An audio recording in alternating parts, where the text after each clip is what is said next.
Yeah, great. I'm going to take some comments here on Facebook because I've been given these comments and starting again. One, Tashaba saying that what are the various methods of sourcing funding, yes, particularly for property development, start off with no previous financial record. They say the NEF is broke while IDC no longer funds the property market. Banks require financial records from a startup. Again, they require financial records, but yes, you're a startup. yes, You're going into, how are you even supposed to win this? I think with respect that the person who's posted that comment doesn't understand, and I'll make the statement again. Yeah. If you want to own a chicken farm, you first start by selling eggs.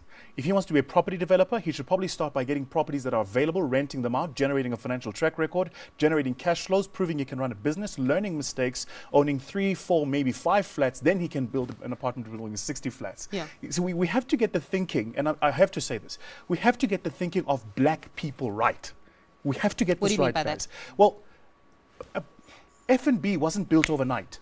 Neither was ABSA. So how do you think you're going to build a large business which employs thousands of people overnight and someone must give you capital? It doesn't work that way. Probably the single worst thing we did in this country's psyche when we did BE transactions is we took people that had no money, gave them access to 26% of companies built over hundreds of years and created instant wealth. So now everybody wants instant wealth because nobody understands the practical tools of actually 100%. Building those organizations. You come into my business, I can tell you every single moving part because I built it. I can tell you the IT, the infrastructure, the operations, the HR, the marketing, the finance, the working capital cycles. Yeah. I built it. Nobody came and it was just there. I built it from scratch. And it's important for, especially, and I'm passionate about saying this to black people specifically, we have to start where we are. We have to start where we are and build with the small steps. Okay, great. So we've spoken about how perhaps the redundancy of our business plans. Sure. We've looked at how we need to start changing our mindset. So now I'm going to ask you the question of where do I start? Be practical with me, okay? So let's use the person that has got a property company, for example. We've got property there. You want to get into the property market. You don't have capital. You are a startup. How do I start? My business plan is redundant, as you mentioned. My mindset is clearly messed up a little bit. How do I start and how do I get this, the formula right? With your permission, let me use a different example. Yeah. Yesterday, we got an approach from a young lady who was looking to raise 5 million rand to buy a chicken farm. And the chicken farm she wants to buy is run and owned by white people who want to leave for whatever reason. And she's saying, I want to buy the chicken farm. So I went back to her and I said, what proof have you got of the financial track record of that business? 1, 2, and have you ever run a farm of any type? The answer was no. So here's what I said to her. I said to her, I will give you 50,000 rand to go and buy eggs at a Pick and Pay. Just go to Pick and Pay and buy some eggs.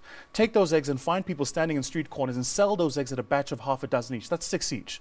So at a batch of half a dozen each, you can probably take that 50,000, turn it into 75. Yeah. You will do this cycle iteratively until you move it from 50,000 rand to 500,000. Once you've proven to me you can retail eggs, then I might think about getting you into a supply relationship with somebody who creates the egg so you can buy at a lower cost and keep retailing. Let's start you first on the front end. Once you've gotten to 1, maybe 2 million retailing eggs, knowing who the customers are that buy the eggs, then I might think about buying you a chicken farm, because by the time you have the chickens and they give you the eggs, you now understand how the entire cycle works. But I'm not going to give you 3 million rand to buy a farm and buildings and put eggs in it and chickens and then sit and wait for some miracle to happen. And then what about people that are watching the show right now and thinking, no, but why are you not doing this? It's all about radical economic transformation. What's your stance on that? Radical economic, radical I feel like I just started you on something. Radical economic transformation starts in the mind.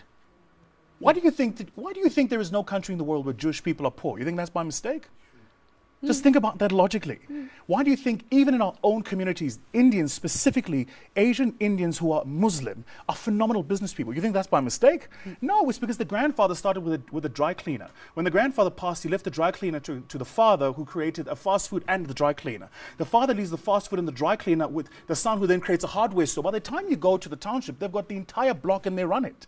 We have to start as black people by understanding you're not going to get a Range Rover tomorrow. Yeah. Start where you are, do what you have to do so you can do what you want to do. And let's celebrate each other's success. And I mean real successes, not the stuff that comes out of the paper, so-and-so's bought this car, so-and-so's at this event. No. If you're at a JNB Met, your odds are you're not an entrepreneur. A real entrepreneur doesn't have time to be at those events. People are clapping right now in the studio. No, There's actually clapping that is happening in the studio. Because a real entrepreneur, I get invited all the time. I'm on the VIP list all the time. I'm never there because I'm trading. I'm running a business. I've got things to do, right? It's important for entrepreneurs to understand entrepreneurship is a difficult thing. You're in the dark engine room building the engine to this car for the first 10 years of your business. But once it's done, it's going to be a phenomenal ride to the end.